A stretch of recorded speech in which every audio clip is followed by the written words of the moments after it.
Hello প্রিয় সপ্তম শ্রেণীর শিক্ষার্থী, নতুন ক্লাসে তোমাদের স্বাগতম। তো আজকের আমাদের টপিকস হচ্ছে চ্যাপ্টার হচ্ছে 14.7। এখানে 14.7 হচ্ছে আওয়ার ল্যাঙ্গুয়েজ মুভমেন্ট, এই সম্পর্কে আলোচনা। এবং এখান থেকে যে কাজটা করতে বলেছে আমরা জাস্ট একটু দেখব। আর এখানে গুরুত্বপূর্ণ বিষয়টা হচ্ছে you have to gather first word meaning. তো আমরা প্রত্যেকটা ওয়ার্ড সম্পর্কে অনেক সুন্দর করে পড়বো এবং কিভাবে মিনিংটাকে অ্যারেঞ্জ করে রাখতে হয় সেটাও শিখবো। সো আগে এটা দেখি কি বলেছে। নাও read the text given below and match the words with their meaning in the following table in pairs or groups। মানে হচ্ছে যে নিচের টেবিলটা হচ্ছে রিড দ্য টেক্সট, নিচে যে টেক্সটটা আছে টেক্সটটা ভালো করে পড়ো। এরপরে হচ্ছে ওয়ার্ডগুলোকে ম্যাচ করো তাদের মিনিং অনুযায়ী, জোড়ায় জোড়ায় অথবা দলে দলে। তো আমরা এখানে একটা পিকচার দেখছি। এই পিকচারটা কি আমরা সবাই জানি, এটা হচ্ছে আমাদের ভাষা দিবসের একটা ছবি। আমরা কিভাবে আমাদের ভাষা দিবসটাকে পালন করি এটারই একটা ছবি এখানে দেওয়া আছে। এখন হচ্ছে আমাদের মেইন টেক্সটটা। So let's start. তো ফার্স্ট হচ্ছে প্রথম এখান থেকেই আমাদের একটা ওয়ার্ড মিনিং নিচে আছে। তো আমরা এই সেন্টেন্সটাকে অনেক সুন্দর করে পড়ব। 21 ফেব্রুয়ারি ইজ অবজার্ভড। এই অবজার্ভ মানে হচ্ছে পালন করা, আর এখানে যেহেতু প্যাসিভ সেন্স সেহেতু অর্থ হবে হচ্ছে 21শে ফেব্রুয়ারিকে পালন করা হয় with pride in Bangladesh. With pride হচ্ছে গর্বের সাথে, ইন বাংলাদেশ। তো বাংলাদেশে 21শে ফেব্রুয়ারিকে গর্বের সাথে পালন করা হয়। This day is memorable for the language movement that took place in 1952. এই যে দিনটা, এই দিনটা স্মরণীয়, এর কারণ হচ্ছে ভাষা আন্দোলনের জন্য যেটা সংগঠিত হয়েছিল 1952 সালে। দেন Bangladesh was known as East Pakistan. এরপরে বাংলাদেশ পরিচিত হয়ে পরিচিত ছিল। দেন হচ্ছে তখনকার সময়, এটা একটা কোয়েসিভ ডিভাইস লিঙ্কার ওয়ার্ডস। তখনকার সময় বাংলাদেশ ওয়াজ নোন, বাংলাদেশ পরিচিত ছিল। তো নোন শব্দের অর্থ হচ্ছে কি পরিচিত। অ্যাজ ইস্ট পাকিস্তান, ইস্ট শব্দের অর্থ হচ্ছে পূর্ব, আর পাকিস্তান পূর্ব পাকিস্তান। তো বাংলাদেশ একটা সময় কি নামে পরিচিত ছিল? ইস্ট পাকিস্তান নামে পরিচিত ছিল।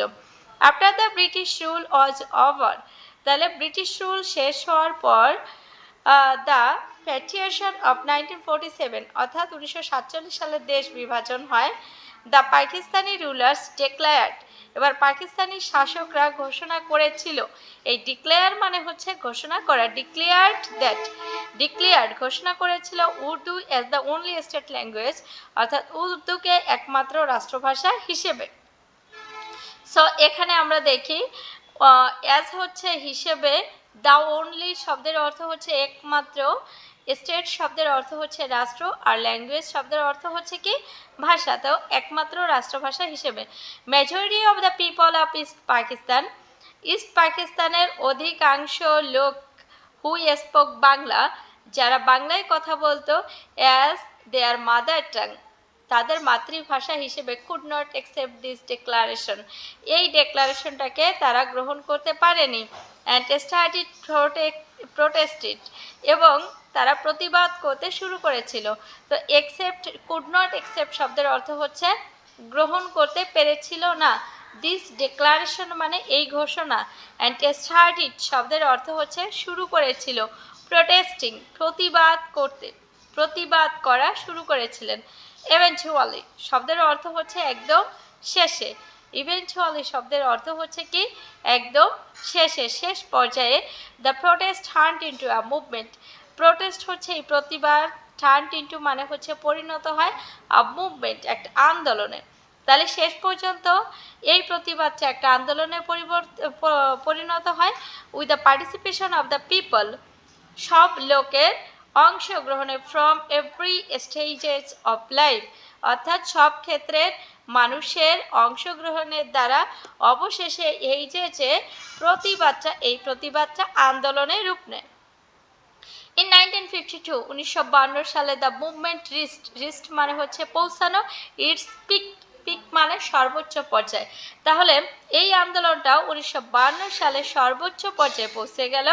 on 21 February of that year, অর্থাৎ ওই বছরের 21শে ফেব্রুয়ারিতে a group led by the students, একটা দল যারা হচ্ছে ছাত্রদের দ্বারা পরিচালিত, টুক আউট আ প্রসেশন, একটা মিছিল বের করেছিল অন দ্য রোড, রাস্তায় অফ ঢাকা, ঢাকার রাস্তায় রাস্তায় ব্রেকিং দ্য কারফিউ, কারফিউ ভেঙ্গে, ইম্পোজড বাই দ্য রুলার, যেটা আরোপ করা হয়েছিল। সো এই ইম্পোজড শব্দের অর্থ হচ্ছে কি আরোপ করা, আরোপ করা হয়ে আরোপিত বাই দ্য রুলার, শাসকদের দ্বারা, অ্যান্ড ডিমান্ডিং বাংলা, এবং বাংলার জন্য দাবি করেছিল to be declared one of the state language of Pakistan, অর্থাৎ পাকিস্তানের যে স্টেট ল্যাঙ্গুয়েজ আছে এই স্টেট ল্যাঙ্গুয়েজের অন্যতম ভাষা হিসেবে বাংলাকে দাবি করেছিল।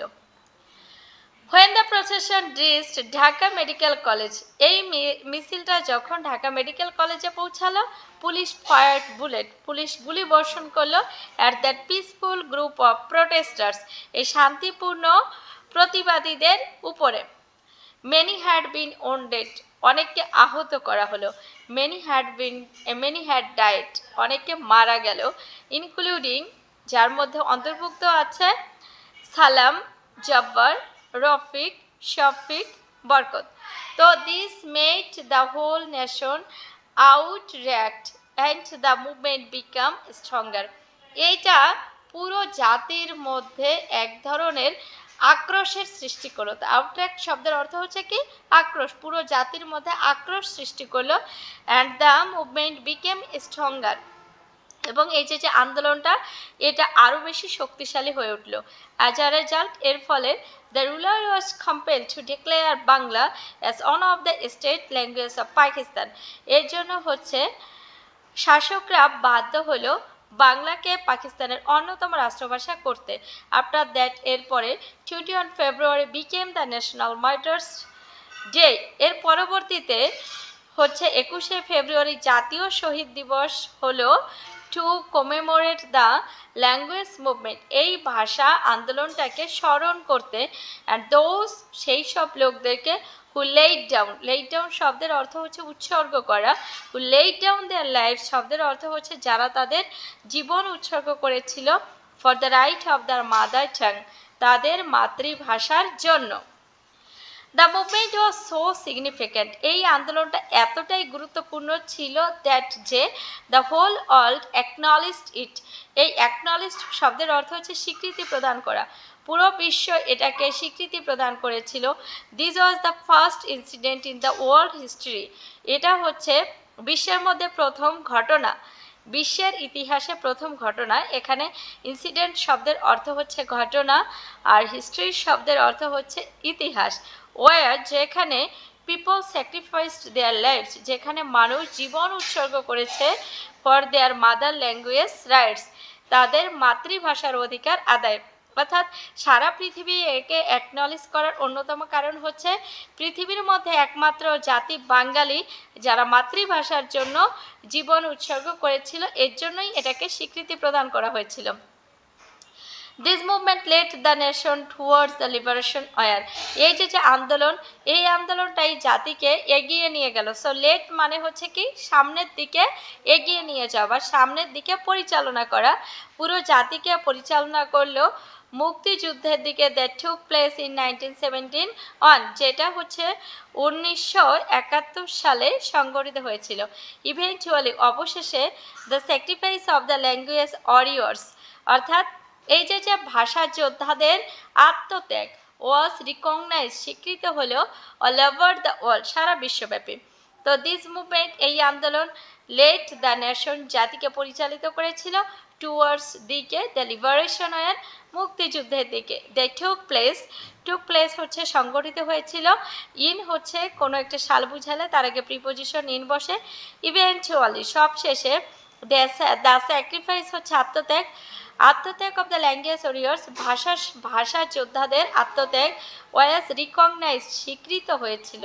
রিকগনাইজ শব্দের অর্থ হচ্ছে স্বীকৃত, অল ওভার দ্য ওয়ার্ল্ড, সারা পৃথিবীব্যাপী। ইন 1971, 1971 সালে UNESCO has declared this day, UNESCO এই দিনটাকে ঘোষণা করেছিল টু বি অবজার্ভড। এটাকে পালন করা হবে ওয়ার্ল্ড ওয়াইড, সারা বিশ্বব্যাপী, as the international mother language day, আন্তর্জাতিক মাতৃভাষা দিবস হিসেবে, to pay respect to all the mother languages, অর্থাৎ সকল ভাষা শহীদদেরকে সম্মান প্রদর্শন করতে। পে রেসপেক্ট শব্দের অর্থ হচ্ছে সম্মান প্রদর্শন করা, অ্যান্ড টু প্রিজার্ভ দোজ, এবং তাদেরকে সংরক্ষণ করতে অর্থাৎ তাদের স্মৃতিটাকে ধরে রাখতে। The essence of this day, এই দিনের সব থেকে বড় প্রাপ্তি, এই এসেন্স শব্দের অর্থ যদিও বা সুগন্ধি, বাট এখানে শব্দের অর্থ হচ্ছে প্রাপ্তি। এই দিনের সবচেয়ে বড় প্রাপ্তি is tied closely to the identities of every nation, এটা হচ্ছে প্রত্যেকটা জাতিকে আন্তরিকভাবে বেঁধে রাখার বা তাদের পরিচয় বেঁধে রাখার একটা টাইট বা বন্ধন, অ্যান্ড দ্য মাদার ল্যাঙ্গুয়েজেস, এবং মাতৃভাষাকে বেঁধে রাখার একটা বন্ধন হচ্ছে এই দিনের সব থেকে বড় ওজন।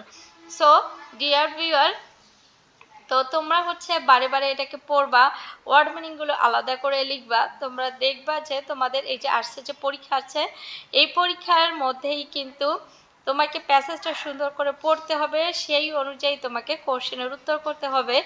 সো ওয়ার্ড মিনিং জানতে হবে প্রচুর প্রচুর প্রচুর পরিমাণে। সো তোমার বইয়ে যে টেক্সটগুলো আছে, এই টেক্সটগুলো প্রত্যেকটা বাংলা জেনে বুঝে এবং ওয়ার্ড মিনিংয়ের অর্থ বুঝে পড়ার চেষ্টা করবে, তাহলেই আর্টসে আগামী পরীক্ষা অনেক ভালো করবে।